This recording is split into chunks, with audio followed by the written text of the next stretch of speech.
Jackie Mo. I am an artist and cultural worker living in Brooklyn, New York, and I am thrilled to be celebrating 50 years of Toni Morrison's The Bluest Eye, an iconic novel which still feels as relevant in 2020 as it did when it was released 5 decades ago. Because in our community and in our society, we're still dealing with the ideas and issues that are explored in this amazing story. So we're still dealing with the caste system. We're still dealing with colorism. We're still dealing with the policing of Black girls' bodies. We're still dealing with the abuse of Black girls' bodies. We're still dealing with generational trauma. We're still dealing with poverty, extreme poverty, and the dehumanization and the violence that can come from extreme poverty. We're still dealing with issues of mental health and access to mental health and the relationship between children and adults and parenting and all the different complications, all the different layers that can come out of a society and a community that is struggling. And this is part of what Toni Morrison is exploring in this book. And even though it was written so long ago, it still feels right on time, considering what we're dealing with in the world right now. So, as you know, this is a read-along. So I am going to share some brief reflections after I read my section. Catch the full reading on the gram at Love as a Kind of Cure. I love that. Love as a kind of cure. So here's my reading. I have only to break into the tightness of a strawberry, and I see summer. Its dust and lowering skies. It remains for me a season of storms. The parched days and sticky nights are undistinguished in my mind, but the storms, the violent sudden storms, both frightened and quenched me. But my memory is uncertain. I recall a summer storm in the town where we lived and imagine a summer my mother knew in 1929. There was a tornado that year, she said, that blew away half of South Lorraine. I mix up her summer with my own. Biting the strawberry, thinking of storms, I see her. A slim young girl in a pink crepe dress. One hand is on her hip. The other lolls about her thigh, waiting.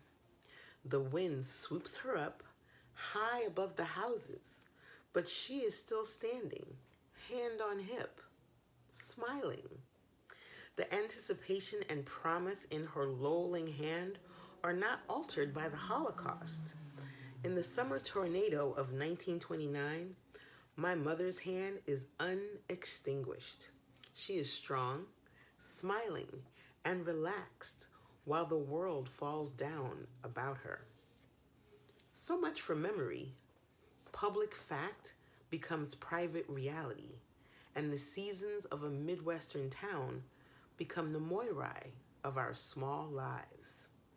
The summer was already thick when Frida and I received our seeds. We had waited since April for the magic package containing the packets and packets of seeds we were to sell for 5 cents each, which would entitle us to a new bicycle. We believed it and spent a major part of every day trooping around about the town selling them. Although Mama had restricted us to the homes of people she knew or the neighborhoods familiar to us, we knocked on all doors and floated in and out of every house that opened to us. 12 room houses that sheltered half as many families, smelling of grease and urine. Tiny wooden 4-room houses tucked into bushes near the railroad tracks. The up-over places, apartments up over fish markets, butcher shops, furniture stores, saloons, restaurants, tidy brick houses with flowered carpets and glass bowls with fluted edges. During that summer of the seed selling, we thought about the money, thought about the seeds, and listened with only half an ear to what people were saying. In the houses of people who knew us, we were asked to come in and sit, given cold water or lemonade, and while we sat there being refreshed, the people continued their conversations or went about their chores. Little by little, we began to piece a story together, a secret, terrible, awful story. And it was only after 2 or 3 such vaguely heard conversations that we realized that the story was about Pecola. Properly placed, the fragments of talk ran like this. Did you hear about that girl? What? Pregnant? Yes. But guess who? Who? I don't know all these little old boys. That's just it. Ain't no little old boy. They say it's Charlie. Charlie? Her daddy? Mm-hmm. Lord have mercy, that dirty nigger. Remember that time he tried to burn them up? I knew he was crazy for sure then. What's she gonna do? The mama. Keep on like she been, I reckon. He taking off. County ain't gonna let her keep that baby, is they? Don't know. None of them breed loves seem right anyhow. That boy is off somewhere every minute, and the girl was always foolish. Don't nobody know nothing about them anyway. Where they come from or nothing. Don't seem to have no people. What you reckon make him do a thing like that? Beats me. Just nasty. Well, they ought to take her out of school. Ought to. She carries some of the blame. Oh, come on, but she ain't but 12 or so. Yeah, but you never know. I mean, how come she didn't fight him? Maybe she did. Yeah, you never know. Well, it probably won't live. They say the way her mama beat her, she lucky to be alive herself. She be lucky if it don't live. Bound to be the ugliest thing walking. Can't help but be. Ought to be a law. 2 ugly people doubling up like that to make more ugly. Be better off in the ground. Well, I wouldn't worry none. It'd be a miracle if it lived. Our astonishment was short-lived, for it gave way to a curious kind of defensive shame. We were embarrassed for Pecola, hurt for her, and finally, we just felt sorry for her. Our sorrow drove out all thoughts of the new bicycle, and I believe our sorrow was the more intense because nobody else seemed to share it. They were disgusted, amused, shocked, outraged, or even excited by the story. But we listened for the one who would say, poor little girl, or poor baby. But there was only head wagging where those words should have been. We looked for eyes creased with concern, but saw only veils. I thought about the baby that everybody wanted dead and saw it very clearly. It was in a dark, wet place, its head covered with great O's of wool. The black face holding, like nickels, 2 clean black eyes, the flared nose, the kissing thick lips, and the living, breathing silk of black skin. No synthetic yellow bangs suspended over marble eyes. No pinched nose and bowline mouth. More strongly than my fondness for Pecola, I felt a need for someone to want that black baby to live. Just to counteract the universal love of white baby dolls, Shirley Temples and Maureen Peels. And Frida must have felt the same thing. We did not think of the fact that Pecola was not married. Lots of girls had babies who were not married.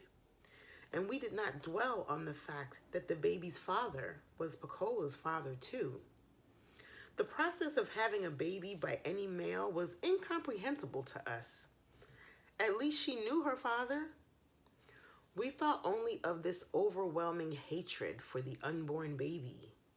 We remembered Mrs. Breedlove's knocking Pecola down and soothing the pink tears of the frozen doll baby that sounded like the door of our icebox.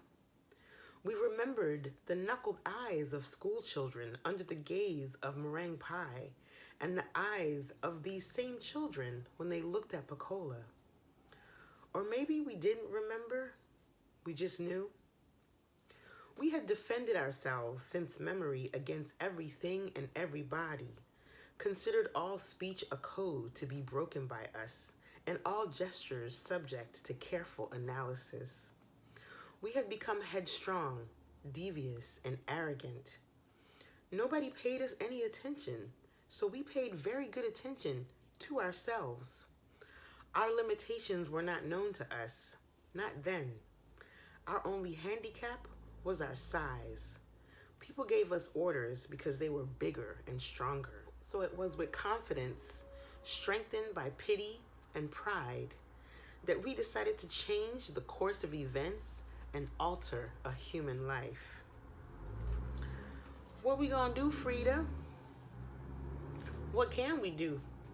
Miss Johnson said it would be a miracle if it lived. So let's make a miracle. Yeah, but how? We could pray. That's not enough. Remember last time with the bird?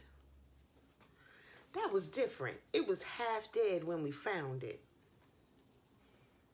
I don't care. I still think we have to do something really strong this time. Let's ask him to let Pecola's baby live and promise to be good for a whole month.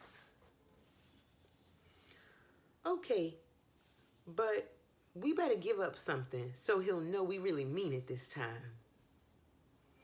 Give up what? We ain't got nothing. Nothing but the seed money. $2.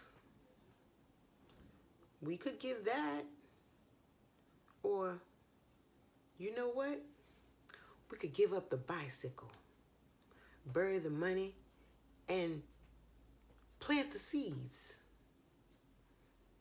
All of the money? Claudia, do you want to do it or not? Okay. I just thought, okay. We have to do it right. And now, we'll bury the money over by her house so we can't go back and dig it up. And we'll plant the seeds out back of her house so we can watch over them. And when they come up, we'll know everything is all right. All right? All right. Only, let me sing this time. You say the magic words. Now, what words of love and wisdom would I share with the modern Pecolas of today and with my own inner Pecola? Please, listen. You are loved. You are a treasure. Despite what society says, despite what society tries to make you think, you are loved and you are a treasure. You are a gift to this world. You deserve all that your heart desires. You deserve patience, empathy, and healthy, nurturing love. You deserve space and safety. Don't be afraid of being seen as different or strange or weird. Don't be afraid to dream. Don't be afraid to expand your mind towards the realms of what society deems as impossible. Impossible. Impossible is a myth. Practice patience with yourself. Lean into your creativity, your vulnerability, your humanity. Always make time for play. Find your tribe, bond, and build healthy relationships with them. Do not fall for the lies that capitalism tells you, and the lies that racism and sexism and patriarchy and misogynoir tells you. You were not born to serve or work or please or to be an object of someone's wrath or abuse or even their affection. You are worthy and incredible. Here for one reason only, to be what you need to be for yourself. Thank you so much, and have a good day, everyone. Bye.